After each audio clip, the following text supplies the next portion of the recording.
જય શ્રી કૃષ્ણ વૈષ્ણવ. આપણા પુષ્ટિ માર્ગમાં અત્યારે હોળી ખેલના દિવસો ચાલી રહ્યા છે અને પુષ્ટિ માર્ગનો સૌથી મોટો ઉત્સવ એટલે વસંત ઉત્સવ, રંગોત્સવ, કે જે 40 દિવસ સુધી ચાલે છે. વસંત પંચમીથી શરૂ થઈને હોળી ખેલ ધીમે ધીમે બારી થતો જાય છે. વ્રજમાં શ્રી ઠાકોરજી અને વ્રજભક્તો વચ્ચે હોળી ખેલનો અદ્ભુત ખેલ થાય છે. તો આપણે પણ હોળીના કીર્તનો, ધમાર અને રસિયાના ભાવાર્થોને સમજીને પ્રભુની હોળી ખેલ લીલાના દર્શન આજના સત્સંગમાં કરીશું. ખૂબ જ અદ્ભુત અને અલૌકિક હોળી ફાગની લીલાનું અવગાહન કરીશું. તો વિડીયોના અંત સુધી ચેનલ સાથે જોડાયેલા રહેશો. અને હા વાલા વૈષ્ણવો, હજી સુધી આપે આ પુષ્ટિ જ્ઞાન સત્સંગ ચેનલને સબસ્ક્રાઈબ ન કરી હોય તો જરૂરથી સબસ્ક્રાઈબ કરી લેશો, જેથી કરીને આવા સત્સંગના વિડીયોની માહિતી સરળતાથી આપના સુધી પહોંચતી રહે. અને વિડીયોને લાઈક અને કોમેન્ટ જરૂર કરજો. હવે સૌપ્રથમ રસનાયક રસિક શિરોમણી નંદનંદન શ્રી ગોવર્ધન ધરણ પ્રભુના શ્રી ચરણોમાં સાષ્ટાંગ દંડવત નમસ્કાર કરીને આજના સત્સંગની શરૂઆત કરીએ. કે પૂર્ણ પુરુષોત્તમ ભગવાન શ્રી કૃષ્ણચંદ્રએ વ્રજમાં પ્રગટ થઈને અનેક પ્રકારની લીલાઓ કરી છે અને ભક્તોને પોતાના સ્વરૂપાનંદનું દાન કર્યું છે. આપની આવી અલૌકિક લીલાઓ પૈકીની એક લીલા એટલે કે વસંતોત્સવની લીલા, કે જેનું આપણે કીર્તન અને રસિયાનું અનુસંધાન રાખીને આપણે હોળી ખેલના ભાવ દર્શન કરીએ. કે વસંત ઋતુનું આગમન થઈ ગયું છે. પ્રકૃતિએ સોળે શણગાર ધારણ કર્યા છે. વ્રજમાં ચહુદીશ આનંદ વર્તાય છે. કોકિલે બોલી, બન બન ફૂલે, મધુપ ગુંજારન લાગે. આમ વસંતના દિવસો આવ્યા ત્યારે માતા યશોદા હોળી ખેલીએ હો સુંદર લાલ, ચંચલ નૈન વિશાલ. માતા યશોદા પોતાના લાડલા કુંવર કનૈયાને કહે છે કે લાલા, આ હોળી ખેલના દિવસો આવ્યા છે તો બલદાઓ સંગ મળીને હોળી ખેલો. આમ કહીને માતા કનૈયાને જલમાં સુગંધી પદાર્થો મિલાવીને ઉબટન સ્નાન કરાવે છે. પછી લાલાને વિવિધ આભૂષણ અને વસ્ત્રો પહેરાવીને શૃંગાર ધરાવે છે અને કહે છે કે ઘર ઘર તે સબ ગોપ ગન, લરિકન પઠે કરાવ, સિંહ દ્વાર ઠાડે રહો, તમે સંગ દેહો બલદાવ. માતા યશોદા કહે છે કે ઘરે ઘરેથી ગોપ બાળકોને બોલાવીને બલદાઉ ભૈયાની સાથે નંદ મહેલમાં સિંહદ્વાર પર જઈને હોળી ખેલો. ત્યારે શ્રી ઠાકોરજી સખાઓ સાથે હોળી ખેલે છે. આમ નંદભુવનથી હોળી ખેલનો પ્રારંભ થાય છે અને ધીમે ધીમે ખેલ પારી થતો જાય છે. હવે એક દિવસે બરસાને કી ગોપી માંગન ફગવા આઈ. બરસાનાની ગોપીઓ ખેલના દિવસોની વધાઈમાં ફગવા માંગવા માટે નંદભવનમાં આવે છે. ત્યારે નંદરાયજી અભિવાદન કરીને ભવન ભીતર બોલાવે છે. ત્યારે ગોપીજનો નાચતા કૂદતા વિવિધ પ્રકારના વાજિંત્રો વગાડતા નંદભુવનમાં અંદર પધારે છે. રાધિકાજી આદિ સખીજનો આમ તો ફગવાનું બાનું લઈને નંદકુંવર સાથે હોળી ખેલવા પધાર્યા છે, પરંતુ ચતુર શિરોમણી શ્યામ સુંદરના ક્યાંય દર્શન થતા નથી. ત્યારે કહે છે કે કાહે મોહન રાય દૂરી રહે, મૈયા દિવાવત ગારી. હે શ્યામ સુંદર, તમે ક્યાં છુપાઈ ગયા છો? શા માટે છુપાઈ ગયા છો? છુપાઈને માતાને ગાલી શા માટે દેવડાવો છો?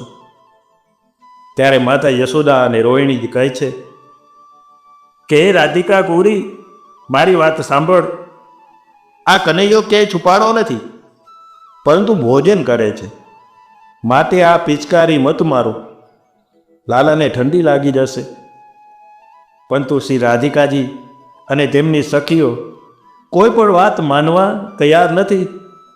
એમને તો બસ શ્યામ સુંદરને આજે રંગમાં તરબોળ કરી દેવા છે. આથી બળજબડીથી શ્રી કૃષ્ણની સાથે હોળી ખેલવા માંડે છે. એટલામાં તો સુબલ સુબાહુ શ્રીદામા સુનત અચાનક આયે, કંચન માટ ભરે દધી લે, ગોપીને શીર નાય. સોર બકોર સાંભળીને શ્રી કૃષ્ણના સખાઓ સુબલ સુબાહુ શ્રીદામા વગેરે દોડી આવે છે. અને જલ્દીમાં અબીલ ગુલાલ વગેરે લેવાનું ભૂલાઈ ગયું. અને જે હાથમાં આવ્યું તે દૂધ દધી વગેરેના માટ લઈને સખાઓ નંદભુવનમાં દોડી આવે છે. અને ગોપીજનોના શિર ઉપર આ દધી અને દૂધ ઉડાવવા લાગ્યા. અને આમ નંદભુવનમાં ખેલ મચે છે. આ લીલાના દર્શન કરીને ભક્તો ગાય છે ને કે અબાનંદ કે દ્વાર મતી હોરી બાબાનંદ કે દ્વાર, તમે ઠાડે કુંવર કનૈયા, તમે ઠાડે કુંવર કનૈયા. इत ताड़ी राधा गोरी, इत ताड़ी राधा गोरी नंद के द्वार. હવે ધીમે ધીમે કરીને ખેલ ભારી માત્રામાં થતો જાય છે. હવે આજે તો બધા સખાઓ સાથે કુંવર કનૈયા શ્રી ગોકુલના ચોકમાં હોળીની વલ્લાબોલ બચાવે છે. કે જેના દર્શન કરીને ભક્ત આસકરણજી ગાય છે કે या गोकुल के चोहते रंग राती ग्वाल, मोहन थेले फाग में नसलोनरी रंग राती ग्वाल. શ્રી ગોકુલના ચોકમાં ચપલ નેનવાલી બધી જ ગોપીઓ મળીને શ્યામ સુંદર સાથે હોળી ખેલવાને આજે ખેલ રચ્યો છે. કે આજે તો શ્યામ સુંદરને રંગમાં બોળી જ દેવા છે. ત્યારે આ બાજુ શ્યામ સુંદરે પોતાના નયન કટાક્ષથી જ બધા ગોપીજનોને પોતાના પ્રેમમાં રંગી દીધા. શ્રી ગોકુલ નગરીમાં આજે કોલાહલ મચ્યો છે. ઘરે ઘરે દુંદુભી વાગી રહ્યા છે. બધા જ ગોપ અને ગોપીઓ ડફ, બાંસુરી, તાલ, મૃદંગ, જાંજ, કિન્નરી વગેરે વિવિધ પ્રકારના વાજિંત્રો બજાવતા આવી રહ્યા છે. એક બાજુ શ્રી ઠાકોરજીનું મંડળ હાથમાં રંગ ભરેલી પિચકારી, અબીલ, ગુલાલ લઈને એકઠા થઈ ગયા છે. તો સામે શ્રી રાધિકાજીના મંડળમાં પણ બધા જ ગોપીજનો એકઠા થયા છે અને શ્રી શ્યામ સુંદરને ગારી દેવા લાગ્યા. ભગવાદે મોહન મતવારે, ભગવાદે બ્રજ કિનારી, ગાવે ગારી બ્રજ કિનારી, ગાવે ગારી. દો બપન કે बिच डोले, दो बपन के बिच डोले, भगवादे नंद जुगोरे यशोदा गोरी, नंद जुगोरे यशोदा गोरी. तुम कहाते हो कारे, तुम कहाते हो कारे भगवादे. વ્રજની ગોપીઓ શ્રી ઠાકોરજીને ચીડવવાને માટે મીઠી ગાલી આપે છે અને કહે છે કે કનૈયા, તું તો બે બાપવાળો છે. નંદજી ગોરા, યશોદાજી પણ ગોરા, તો પછી તું કેમ શ્યામ થયો? જરૂર કંઈક ભેદ લાગે છે. ત્યારે પુરુષોત્તમ પ્રભુ કહે છે કે મેં તો તમારા મનોરથો પૂર્ણ કરવા માટે જ આ ગોપનો અવતાર લીધો છે. આટલું કહીને શ્યામ સુંદર રત્નજડિત પિચકારીથી ગોપીઓ ઉપર રંગ ઉડાવવા લાગે છે. ગુલાલની મુઠ્ઠીઓ ભરી ભરીને એકબીજા ઉપર ઉડાવવા લાગ્યા. શ્રી રાધિકાજી પણ કેસુડાના ફૂલોના જલમાં ધોવા કુમકુમ ભરેલી પિચકારીથી શ્રી ઠાકોરજીને ખેલાવે છે.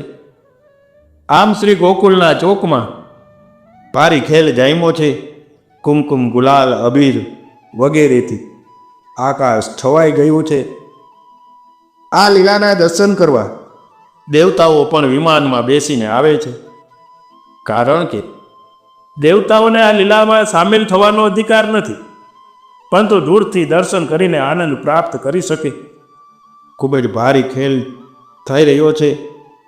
ખેલમાં એક ગોપી શ્રી ઠાકોરજીને પકડે છે અને કેવા લાગે છે, ये तो मलूंगी गुलाल तेरे गालन पे, तेरे गालन पे मैं तो मलूंगी गुलाल अतियन आजू, कोटी दूंगी तेरे बालन में, तेरे बालन में मैं तो मलूंगी गुलाल तेरे गालन में, तेरे गालन में मैं तो मलूंगी.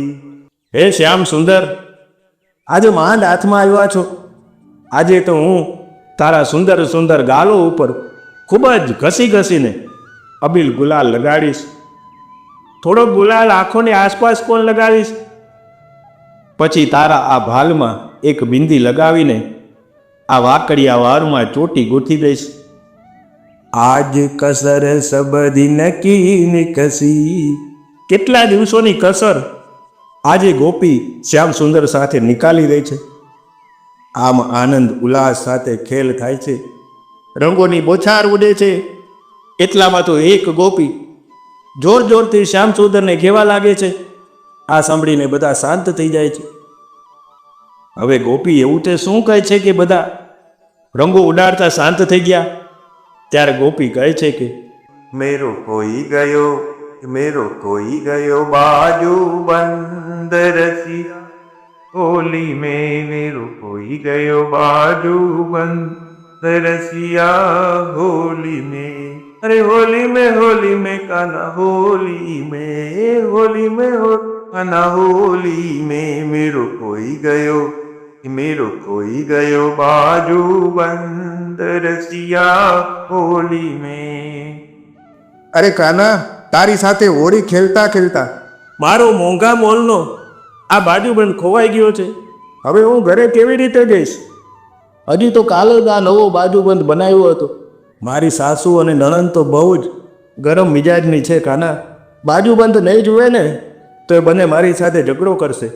અરે એટલું જ નહીં, જો મારા ધણીને ખબર પડશે ને એ તો સીધો મેથી પાકનો માર જ ખવડાવશે. હે કનૈયા, તે લાજ શરમ મૂકીને એવો તે સુઓધમ બચાવ્યો કે મારો બાજુબંધ તૂટીને ખોવાઈ ગયો. હું તો હવે તારાથી તંગ આવી ગઈ છું કાના. હે નંદના ફરજંદ, મારી એક વાત સાંભળી લે કે આ પૂરા તોલનો બાજુબંધ તો તારે બનાવી આપવો જ પડશે.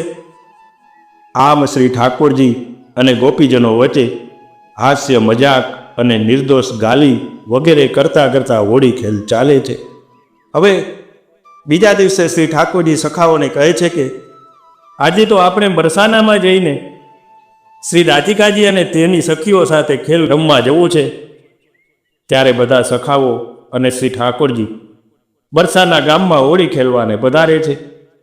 આ બરસાના ગામની હોળી ખેલ લીલાનું, હોળી ખેલના રસિયાના ભાવાર્થો સાથેનું અવગાહન આપણે હવે પછીના સત્સંગમાં કરીશું. તો ચેનલને સબસ્ક્રાઈબ કરીને રાખજો. વિડીયોને લાઈક અને કોમેન્ટ જરૂર કરજો. એવી ભાવના સાથે આજનો સત્સંગ શ્રી ગોવર્ધન ધરણ પ્રભુના શ્રી ચરણોમાં સમર્પિત કરીએ છીએ. ફરી મળીશું. ત્યાં સુધી સર્વને જય શ્રી કૃષ્ણ.